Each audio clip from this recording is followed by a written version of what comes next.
श्रीमते वासुदेवाय नारायणं नमस्कृत्य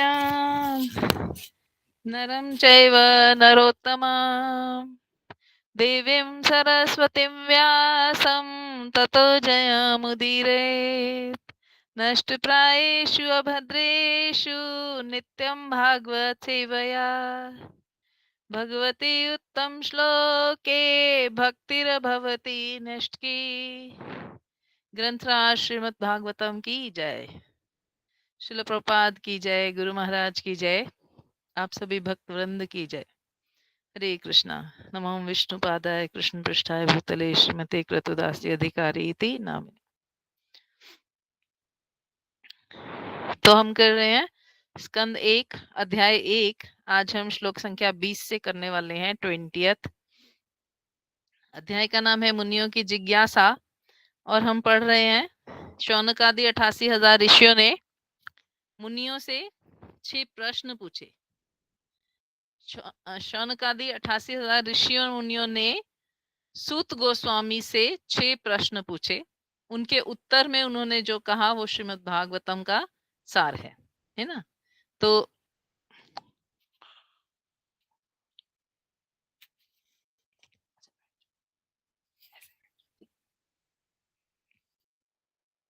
आज का श्लोक है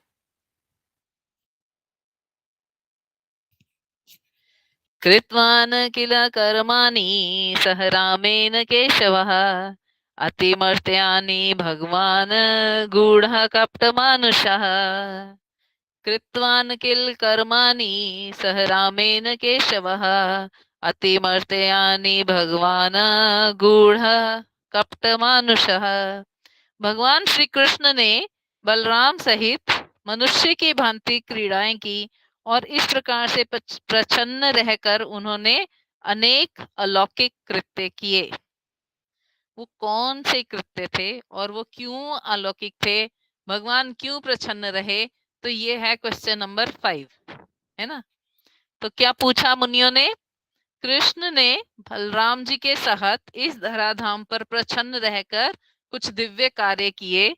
वो कार्य क्या थे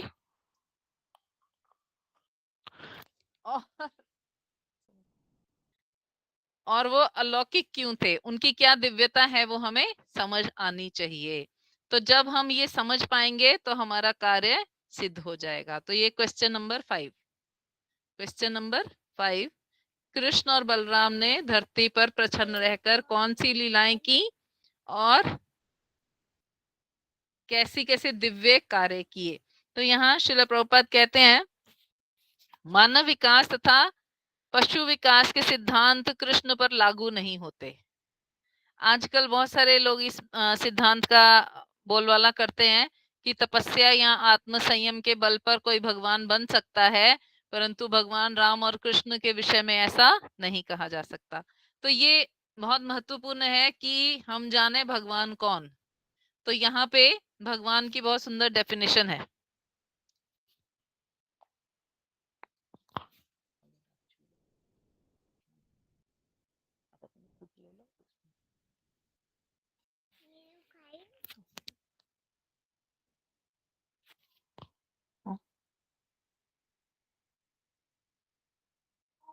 हाँ,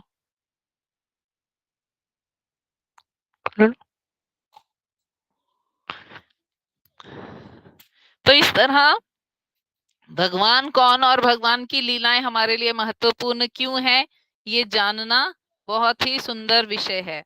तो ऋषियों ने ये पूछा कि हम जाने कि भगवान ने कृष्ण और बलराम ने क्या क्या किया। और श्रील प्रभुपाद कहते हैं कि राम कृष्ण चैतन्य महाप्रभु अन्य अवतार उनके ना कुछ चिन्ह थे जो शास्त्रों में बताए गए हैं। तो अनेक अनेक शास्त्रों में उनके चिन्ह बताए गए हैं कि भगवान अवतरित होंगे और फिर ऐसे ऐसे कार्यकलाप करेंगे ही। तो कोई भी मनमाना व्यक्ति भगवान नहीं बन सकता या अवतार नहीं बन सकता। तो भगवान का अवतार क्या होता है? दिव्य होता है, अलौकिक होता है। परंतु हम क्या करते हैं? हम किसी को भी अवतार मान लेते हैं, यही कलयुग का पाखंड धर्म है। तो हमें पाखंड में नहीं आना, हमें कृष्ण बलराम की लीलाओं को सुनना है और ये समझना है कि ये इस भौतिक जगत का पाखंड नहीं है ना। तो इस प्रकार क्या क्या लीलाएं करी, दिव्य लीलाएं जो कोई नहीं कर सकता, तो श्रील प्रभुपाद ने इसका थोड़ा सा टच दिया है। जैसे 7 वर्ष की आयु में कोई गोवर्धन नहीं उठा सकता, 6 दिन का कोई बालक पूतना का वध नहीं कर सकता। आप सोचो 6 दिन के बालक की छठी करते हैं तो आंख भी ठीक से नहीं खुली होती, तो वो किसी राक्षसी को इतनी बड़ी, जिसका शरीर 18 गज का था, 18 सॉरी 1 योजन का था, यानी 8 किलोमीटर जितना उसका शरीर था पूतना का जब वो मरी, तो और पूरा एक जंगल नष्ट हो गया उसके मरने पर। वो जब गिरी तो पूरा एक जंगल नष्ट हो गया। इतनी बड़ी पूतना को भगवान जब 6 दिन के थे तो उन्होंने मार डाला। तो ये भगवान की अलौकिक दिव्य लीलाएं हैं, है ना, ये कोई मनुष्य नहीं कर सकता। तो इसी प्रकार की लीलाओं का क्या क्या ये है, क्या दिव्यता है, वो आप हमें समझाइए। तो प्रश्न क्वेश्चन 5 क्या किया हमने, क्या पूछा गया है, भगवान कृष्ण और बलराम ने कौन कौन सी दिव्य लीलाएं की और उनकी दिव्यता का रहस्य क्या है। तो भागवतम कई रहस्यों को हम पे उजागर करेगा। नेक्स्ट श्लोका में कहते हैं, कलिमागतम आज्ञाया क्षेत्रे अस्मिन् वैष्णवे वयम आसीना दीर्घ सत्रेण कथायाम सक्षणा हरे।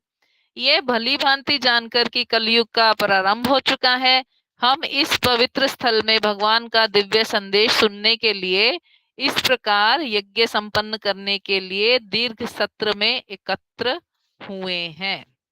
तो यहाँ उन्होंने अपने बारे में बताया कि हम यहाँ क्यों एकत्रित हुए हैं। दीर्घ सत्र यानी 1000 वर्ष का यज्ञ है, संपन्न कर रहे हैं, और उस यज्ञ के संपन्न होने में उसका फल क्या हमें मिल रहा है कि भगवान का दिव्य संदेश हमें सुनने में आ रहा है।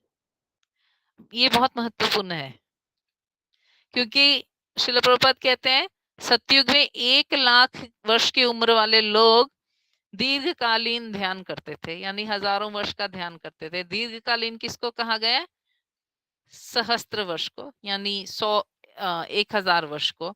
तो हजारों वर्षों तक कौन कर सकता है, जिसकी आयु हजारों वर्ष की हो। सतयुग में आयु 1 लाख वर्ष की थी तो लोग करते थे, त्रेता में आयु 10,000 वर्ष की थी तो लोग करते थे। कलयुग में आयु कितनी है, दीर्घ आयु है ही नहीं, है ना, तो लोग कैसे करेंगे। तो यहाँ क्या करना चाहिए, सक्षणा हरे, जब भी अवकाश हो। ये बहुत सुंदर शब्द है, सक्षणा। उन्होंने कहा अपने अवकाश के समय। एक्चुअली हम कर क्या रहे हैं, यज्ञ कर रहे हैं, परंतु यज्ञ के बीच बीच में जो समय है सक्षणा, उसमें हम हरि कथा सुन रहे हैं। तो कथा को सदैव श्रवण करते रहना चाहिए। ऐसा नहीं सोचना चाहिए कि कभी हम फ्री होएंगे तब बैठ के सुनेंगे या तब समझने का प्रयास करेंगे। कथा का इंपॉर्टेंस क्या है कि जब भी समय मिले इसको सुना जाए, जितना भी समय मिले इसको सुना जाए। तो ये बहुत सुंदर है। अपने रेगुलर कार्य छोड़ने नहीं है, परंतु उनको श्रिंक कर लेना है, यानी उनको जल्दी जल्दी निपटा लेना है, ताकि हरि कथा के लिए हमारे पास पर्याप्त समय आ जाए। देखिए ये प्रैक्टिस है, यदि हम प्रैक्टिस करेंगे, यदि हमें कथा सुनना है तो हम वो टाइम निकाल लेंगे, अदरवाइज वो टाइम भी हमारा घर में ही खर्च हो जाएगा या कहीं और किसी भौतिक कार्यक्रम में चला जाएगा। तो इसलिए सक्षणा, जितना भी क्षण आपके पास उपलब्ध है, अपने कार्य, 2 कार्यों के बीच में उस कार्य को कथा में लगाना चाहिए, है ना। उसके अगले श्लोक में कहते हैं, त्वं न संदर्शितो धात्रा दुस्तरम निस्तितीर्षताम कलिहि सत्वहरम पुंसाम कर्णधार वारणम। हम मानते हैं कि देवी इच्छा ने हमें आपसे मिलाया, जिससे मनुष्यों के सत्व का नाश करने वाले इस कलिरूपी दुर्लभ सागर को तरने की इच्छा रखने वाले हम सबको नौका के कप्तान के रूप में ग्रहण कर सकें। यदि हम ये भाव से कथा को सुनेंगे, गुरु को ग्रहण करेंगे, तो हमारा भाव जो है वो पुष्ट होकर हमें अपनी मंजिल तक ले जाएगा। एक्चुअली भक्ति में कहा गया ना, भगवान तो भावग्राही जनार्दन, भगवान को क्या कहा गया? भावग्राही जनार्दन, यानी कृष्ण क्या ग्रहण करते हैं? भाव ग्रहण करते हैं। तो अब हमारा कथा के प्रति भाव क्या है? हम भागवतम क्यों सुन रहे हैं, क्यों पढ़ रहे हैं, क्यों जानना चाहते हैं भागवतम के बारे में? तो यहाँ बताया भागवतम का भाव क्या है। वो कहते हैं भागवतम के वक्ता को, सूत गोस्वामी को, हमें भगवान ने आपसे इसलिए मिलाया ताकि हम इस कलयुग रूपी दुर्लभ सागर को पार कर जाएं। आप क्या बन जाएं? हमारे नाविक बन जाएं, हमारे कैप्टन बन जाएं, है ना? हमारे जहाज के क्या बन गए? कैप्टन बन गए। तो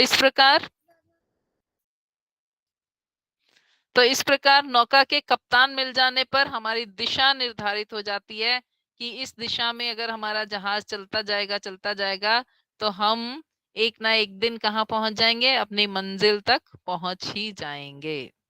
तो ये महत्वपूर्ण भाव कि जो हमें मिला है वो भगवान की कृपा से मिला है। देखो कितना सुंदर लिखा है ना, हमें दैवी इच्छा ने आपसे मिलाया है। हम अपनी मर्जी से भागवतम सुन पढ़ नहीं सकते जब तक कि दिव्य इच्छा ना हो। यानी पराभक्ति जो है, भगवान की जो दो शक्तियां हैं भगवान की, एक भौतिक एक आध्यात्मिक। तो भगवान की दो शक्तियां हैं, एक आध्यात्मिक और एक भौतिक। जब तक हमें आध्यात्मिक शक्ति का सहारा ना मिले तब तक हम भागवतम को पढ़ नहीं सकते, सुन नहीं सकते। तो आध्यात्मिक शक्ति हमें कैसे हेल्प करती है? जब हम इच्छा करते हैं ना, और वो इच्छा स्ट्रांग होती जाती है, होती जाती है, आ, उस इच्छा को पूरी करने के लिए भगवान अपनी भौतिक माया को आज्ञा देते हैं कि मेरे जीव की ये इच्छा, इसे पूरा किया जाए। अब जब हमारी इच्छा भौतिक नहीं होती, आध्यात्मिक होती है, तो फिर भगवान अपनी आध्यात्मिक शक्ति को आज्ञा देते हैं कि तुम मेरे जीव की इस इच्छा को पूरा करो, क्योंकि इसकी इच्छा है तुम्हारे अंडर रहने की। एक बहुत सुंदर एक्सपीरियंस है। कई बार हम लोग सोचते हैं कि अरे वैकुंठ में तो कितना रश होगा, इतने लोग भक्ति कर रहे हैं, इतने लोग भगवान के धाम जा रहे हैं, क्या भगवान को पता होगा हम भी भक्ति करना चाहते हैं या हम भक्ति करने की कोशिश कर रहे हैं? भगवान के साथ हमारा कैसा संबंध होगा, या भगवान हमें कैसे कृपा करेंगे कि हम भक्ति कर पाए, भगवान हमें कैसे आगे बढ़ाएंगे? तो कई बार मन में ऐसे छोटे छोटे कुछ क्वेरीज होते हैं, सवाल होते हैं। एक बार ऐसा ही सवाल किसी ने गुरु माँ से पूछा और मुझे उत्तर सुनने का बहुत सुंदर अवसर प्राप्त हुआ। तो गुरु माँ ने बताया, गुरु माँ कहती हैं, जब कोई व्यक्ति भक्ति करने की इच्छा करता है, सेवा करने की इच्छा करता है कि मुझे क्या करना है, कृष्ण की भक्ति में सेवा करनी है, ये इच्छा करता है केवल, अभी सेवा नहीं करी है उसने, अभी सेवा उसको मिली भी नहीं है, अभी क्या कर रहे हैं वो, अभी केवल उसने इच्छा करी है कि मुझे कृष्ण की सेवा करनी है, मुझे भक्तों की सेवा करनी है। तो तुरंत ये बात राधा रानी भगवान को जाके बोलती हैं, धन्य हो इसके माता पिता को जिन्होंने इस शरीर को जन्म दिया और संस्कार दिए कि ये भक्ति की इच्छा कर रहा है और ये अपने साथ अपने कुल का भी उद्धार करने वाला जीव है। तो ना केवल राधा रानी की कृपा हमें प्राप्त होती है इच्छा करने से, हमारे पूरे परिवार को, कुल को भी प्राप्त हो सकती है। तो इस प्रकार भगवान कन कन में विराजमान है और उनकी पराशक्ति यानी अलादनी आध्यात्मिक शक्ति हमें क्या कर रही है, हमें सहायता कर रही है कि हम भक्ति कर पाए।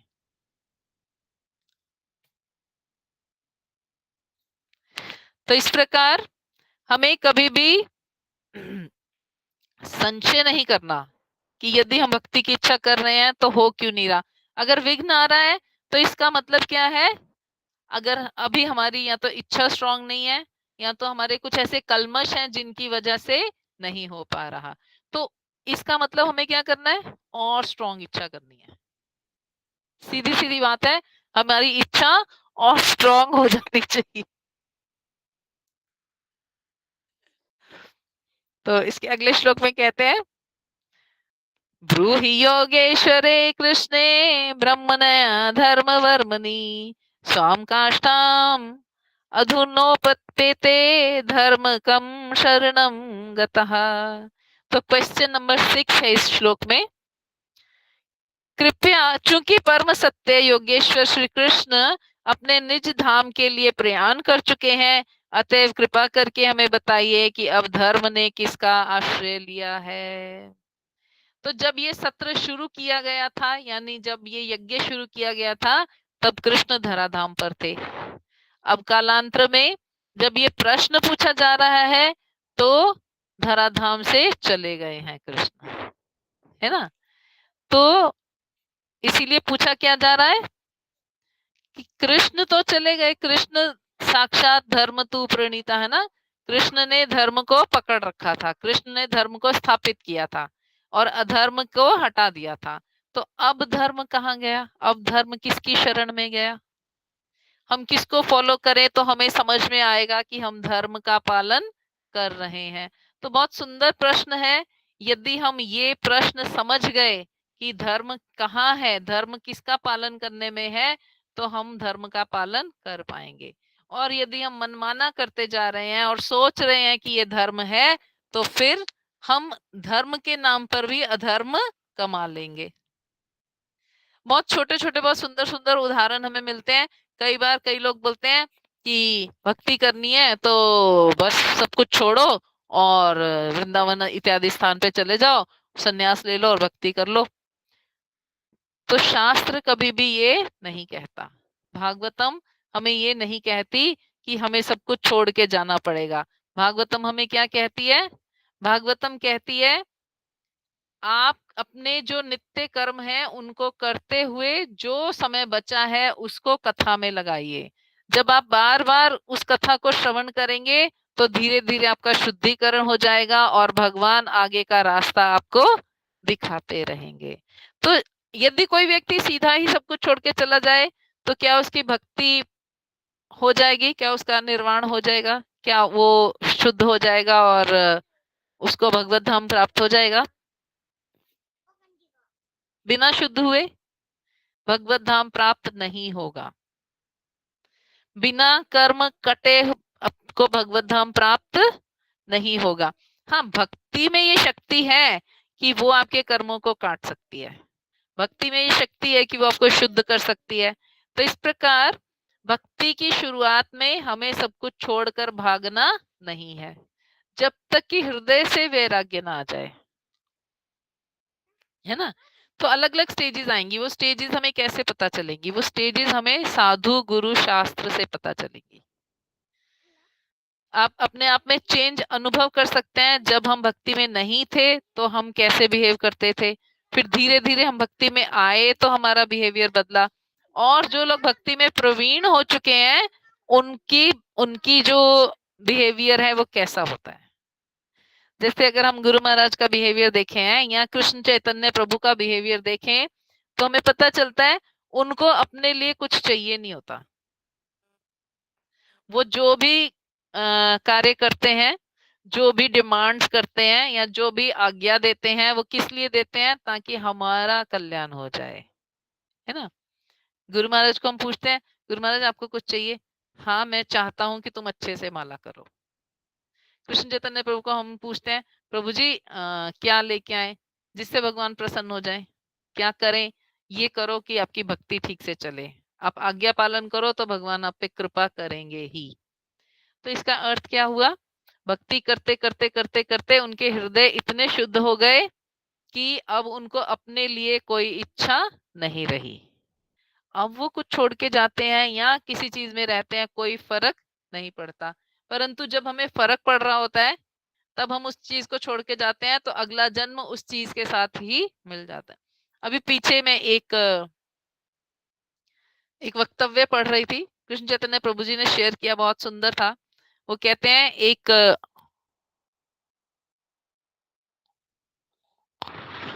एक भक्त थे किसी महाराज के अंडर वो इंस्पायर हो गए और इस्कॉन में प्रैक्टिस करने लगे। तो प्रैक्टिस करने लगे यानी वो कीर्तन में उनको बहुत आनंद आता था, एकादशी इत्यादि करने लगे, माला जप करने लगे, भागवतम पढ़ने लगे, बहुत फेमस हो गए। तो 16 वर्ष की आयु में वो उन महाराज से जुड़े थे और करते करते करते करते 20 वर्ष की आयु तक वो बहुत प्रांगत हो गए थे, बहुत सुंदर उन्होंने आ, वो किया। उसके बाद उनकी कार एक्सीडेंट में मृत्यु हो गई। अब जब कार एक्सीडेंट में मृत्यु हो गई तो अभी उनकी भक्ति तो प्रवीण नहीं हुई थी, पूरी नहीं हुई थी, उनका पुनर्जन्म हुआ। जब उनका पुनर्जन्म हुआ तो वो उन्हीं महाराज के द्वारा दोबारा दीक्षित हुए, क्योंकि इस्कॉन में महाराज लोग काफी काफी टाइम से हैं। तो 20 वर्ष की आयु में एक माता जी ने दीक्षा लिया उन महाराज से। तो उनका जो दूसरा जन्म था वो लड़की के रूप में हुआ, और उस लड़की ने जब दीक्षा लिया तो वो जब कीर्तन गाती है, जब कुछ कुछ हरकतें करती हैं, तो लोग बोलते हैं ये बिल्कुल वैसे ही करती हैं। तो आजकल एक साइंस चल रही है कि आप अपने पुनर्जन्म को जान सकते हो कि हमने पुनर्जन्म, हमारा पिछला जन्म था तो कैसा था। तो उनको सबने बोला कि अवश्य ही आपका कोई संबंध होगा पिछले जन्म का इन महाराज से। तो महाराज ने भी कहा हाँ संबंध तो है, पर उन्होंने आगे कुछ कहा नहीं। तो उन्होंने उस पुनर्जन्म वाली उसको प्रोसेस को करके देखा तो उनको पता चला हाँ पिछले जन्म में वो वही लड़का थे। तो अब महाराज को बड़ा विचित्र लगा कि अगर ये भक्ति में आ गया था तो फिर लड़के से लड़की क्यों बना? पुनः पुनः लड़का भी तो बन के जन्म ले सकता था, तो ऐसा क्या हुआ? तो उनकी ऑटोबायोग्राफी निकाली गई। उन्होंने, जैसे कुछ लोग डायरी लिखते हैं, कुछ लिखते हैं ना, तो सर्च किया गया। बहुत सर्च करने के बाद उनके दोस्तों को, उनके जो साथ के लोग थे उनको पूछा गया, तो उनमें से किसी ने बताया कि अपने अंतिम दिनों में ये एक लड़की पर आसक्त थे। और उनको बड़ी हैरानी हुई कि भक्ति करते हुए 4 साल हो गए और लड़की पर आसक्त हुए। तो उन्होंने कहा मृत्यु के समय वो उसका चिंतन कर रहे थे।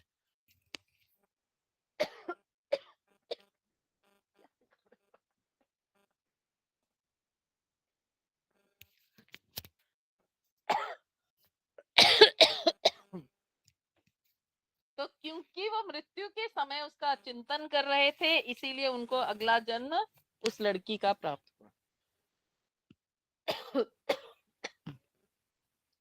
और जब सर्च किया गया तो उनकी शक्ल बिल्कुल उस लड़की जैसी थी। वो लड़की अभी भी है, और उन्होंने बोला कि सच में उन्होंने मुझे प्रपोज किया था और हम गुरु महाराज की आज्ञा से शादी कर सकते थे। यानी भक्ति की शुरुआत में सब कुछ छोड़ के भागेंगे तो पुनर्जन्म आएगा, जिस भी चीज पे इच्छा होगी। तो हमें कभी भी ये रिस्क नहीं लेना। हमें क्या करना है, भक्ति की शुरुआत अच्छे से करनी है, अपने आप को प्रैक्टिस में रखना है कि हाँ हम प्रैक्टिस करें अच्छे से, और परिपक्व होने तक कथा का आश्रय लें, गुरु का आश्रय लें, गुरु आज्ञा पालन करें, शास्त्र की आज्ञा का पालन करें, और भक्ति परिपक्व होने पर ही कोई ऐसे डिसीजन लें। हरे Krishna. All glories to Guru Maharaj, all glories to Guru Maharaj. तो आज हम प्रश्न उत्तर नहीं करेंगे, प्रश्न उत्तर के लिए फ्राइडे रखेंगे। जिसका भी कोई क्वेश्चन हो वो आप लिख के रख सकते हैं और फ्राइडे करेंगे, या कल कर सकते हैं। हरे कृष्णा। सभी को धन्यवाद प्रणाम। वंशा कल्पतरुभ्यश्च कृपा सिन्धुभ्येव च पतितानां पावनेभ्यो वैष्णवेभ्यो नमो नमः। हरे कृष्ण माता जी।